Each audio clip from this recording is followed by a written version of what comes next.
분명히 나라 경제는 좋다고 하는데 왜 내 삶은 더 팍팍하게 느껴질까요? 오늘 바로 이 한국 경제의 아주 이상한 역설에 대해서 한번 파헤쳐 보겠습니다. 자, 한번 보세요. 반도체 수출은 역대급이라고 막 뉴스에 나오잖아요. 그런데 이상하게도 내 대출이자는 왜 자꾸 오르기만 하는 걸까요? 이 좋은 소식이 어떻게 나쁜 결과로 이어지는지 그 미스터리를 지금부터 하나씩 풀어보겠습니다. 이게 바로 경제학에서 말하는 번영의 역설이라는 겁니다. 정말 이상한 모순이죠. 나라 전체는 분명 부유해지고 있는데 왜 우리의 각자의 삶은 더 나아지는 것 같지가 않을까요? 그래서 저희가 이 미스터리를 풀기 위해서 마치 경제 탐정이 된 것처럼 세 가지 결정적인 단서를 찾아냈습니다. 자, 이 단서들을 따라가다 보면 이 모든 것들이 어떻게 연결되는지 그 그림이 보이실 겁니다. 자, 그럼 첫 번째 단서부터 시작해 볼까요? 이건 아주 이해하기 쉬운 비유로 설명드릴 수 있을 것 같아요. 바로 교실에 있는 선생님과 학생의 이야기입니다. 여기서 시장을 엄격한 선생님이라고 한번 생각해 보세요. 예전에는 우리 경제가 좀 힘들어하는 학생 같으니까 선생님이 쉬운 숙제, 그러니까 낮은 금리를 내줬단 말이죠. 일종의 배려였어요. 그런데 이제 반도체 덕분에 성적이 확 오르니까 선생님이 뭐라고 생각하겠어요? 아, 이제 쟤는 더 이상 쉬운 숙제가 필요 없겠구나 라고 판단하는 거죠. 바로 시장이 이렇게 말하는 거나 마찬가지예요.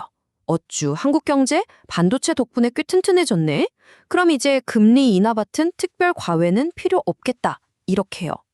그러니까 우리 경제가 겉으로 강해 보인다는 사실 자체가 바로 그 쉬운 돈의 시대가 끝났다는 강력한 신호가 되어버린 겁니다. 좋습니다. 그럼 두 번째 단서로 넘어가 보죠.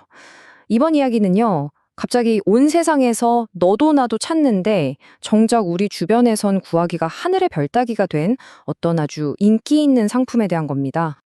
이 단서를 제대로 이해하시려면요. 미국 달러를 그냥 돈이라고 생각하시면 안 돼요. 대신에 전 세계에서 제일 잘 나가는 모두가 갖고 싶어서 안달이 난 그런 슈퍼 인기 사탕이라고 한번 상상해 보세요. 근데 여기서 이상한 점이 생깁니다. 아니, 우리나라 기업들이 반도체다 뭐다 해서 수출을 엄청 잘하잖아요. 그럼 달러를 잔뜩 벌어와야 정상인데 도대체 왜 우리나라에서는 이 달러 사탕이 이렇게 귀해진 걸까요? 그 이유는 크게 두 가지로 볼 수 있습니다. 첫째는 많은 개인 투자자들이 미국 주식을 사려고 달러를 자꾸 해외로 보내고 있다는 점.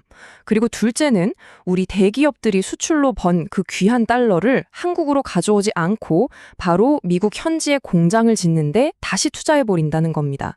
그러니까 달러가 한국 땅을 밟아볼 새도 없이 그냥 밖으로 나가거나 밖에서만 맴도는 거죠. 자, 이렇게 달러가 부족해지면 당연히 어떤 일이 벌어질까요? 네, 바로 환율이 치솟게 됩니다. 1달러를 바꾸는데 거의 1,500원이나 줘야 한다는 건 다시 말해서 그 달러 사탕 하나의 가격이 엄청나게 비싸졌다는 뜻이랑 똑같은 거죠.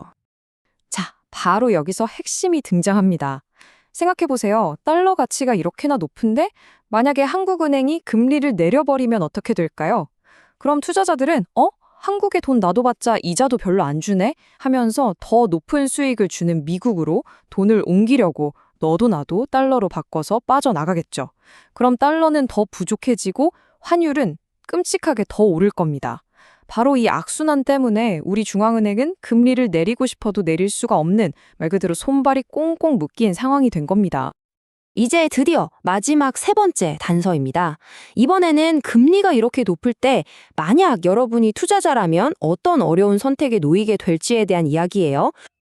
자, 지금부터 잠시 동안 여러분이 수억 원의 뭉칫돈을 가진 투자자라고 한번 상상해 보세요. 과연 어떤 선택을 하는 게 가장 합리적일까요? 여러분 앞에 두 가지 선택지가 놓여 있습니다.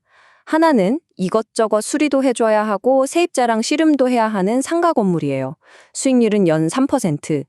다른 하나는요, 그냥 사두고 가만히 있기만 하면 되는 국채입니다. 수익률은 3.3%. 자, 여러분이라면 뭘 선택하시겠어요? 당연히 신경 쓸 일 하나 없이 수익률도 더 높은 쪽을 고르지 않겠어요? 네, 바로 그겁니다. 이 너무나도 당연하고 합리적인 선택을 수많은 투자자들이 동시에 하게 되면 어떤 일이 벌어질까요? 그렇죠. 아무도 골치 아프게 상가나 건물을 사려고 하질 않게 되는 겁니다. 그리고 이 현상이 바로 전체 부동산 시장을 아주 차갑게 식혀버리는 결정적인 역할을 하는 거죠. 자, 이제 세 가지 단서가 모두 모였습니다. 흩어져 있던 퍼즐 조각들을 다 찾은 셈이죠.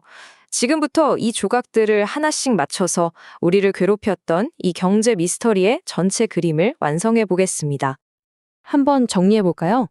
첫째, 반도체 경기가 너무 좋다 보니까 이제 금리 인하 같은 건 없겠구나 하는 시장의 기대가 생겼고요. 둘째, 달러는 자꾸만 미국으로 빠져나가면서 환율이 오르니까 중앙은행은 금리를 내릴 엄두도 못 내게 됐죠. 그리고 마지막으로 이렇게 높아진 금리 때문에 투자자들은 힘들게 건물 관리하느니 편하고 안전한 채권으로 몰려갔습니다. 이 세 가지 단서가 합쳐진 것, 이게 바로 지금 우리가 마주하고 있는 현실인 겁니다. 그러니까 결론은 이겁니다. 전 세계 시장의 기대감, 그리고 달러의 흐름, 마지막으로 투자자들의 선택. 이 거대한 세 가지 힘이 서로 맞물려서 돌아가면서 결국에는 여러분의 은행 대출 이자를 끌어올린 진짜 주범이었던 셈이죠. 이게 바로 나라 경제는 좋다는데 왜 내 삶은 힘들지? 라는 질문에 대한 대답, 그 연결고리입니다. 그래서 마지막으로 이런 질문을 던져볼 수 있겠네요. 열심히 일하고 애쓰는 것보다 그냥 가만히 돈을 놔두는 게 더 많은 돈을 벌어다 주는 세상이라면 여러분은 과연 어디에 돈을 두시겠습니까? 한 번쯤 깊이 생각해 볼 문제인 것 같습니다. 오늘 이야기는 여기까지입니다.